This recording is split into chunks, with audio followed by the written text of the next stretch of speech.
Vaibika ni jukwaa ambalo linalenga kuwakusanyisha vijana, lakini na makundi mengine yote, wakiwemo wanawake, wanaume, wazee na watu wengine wote ambao watakutana kwa pamoja, na lengo lake likiwa ni kukutana kwa ajili ya kuburudika, lakini hawaishii kuburudika, wanapata na jumbe mbalimbali.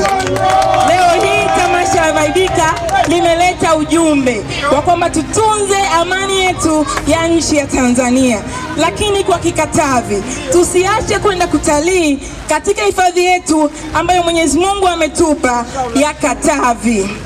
Gharama za kutalii ni ndogo sana, na waalika ninyi nyote kutalii. Hili tamasha limebeba kundi kubwa sana la vijana, ambao kimsingi hao vijana sisi kama SEALS ndio watu ambao tunakuwa nao kwenye jamii, au watu ambao tunafanya nao kazi, na kuna fursa nyingi sana kwa vijana ambazo zinatolewa na SEALS. Hivyo basi SEALS tunashughulika na mambo ya elimu.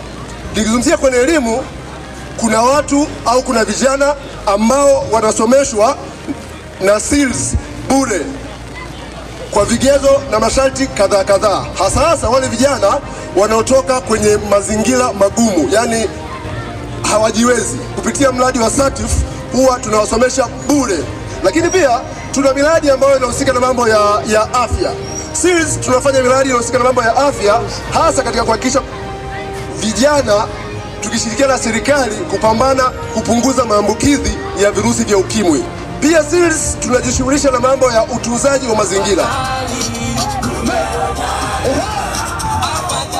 Kitu kimoja ambacho naomba niwaambie vijana wenzangu, tujitume kwa bidii katika kile ambacho unakiamini ni sahihi unakifanya. Unaelewana ndugu zangu? Amina sana.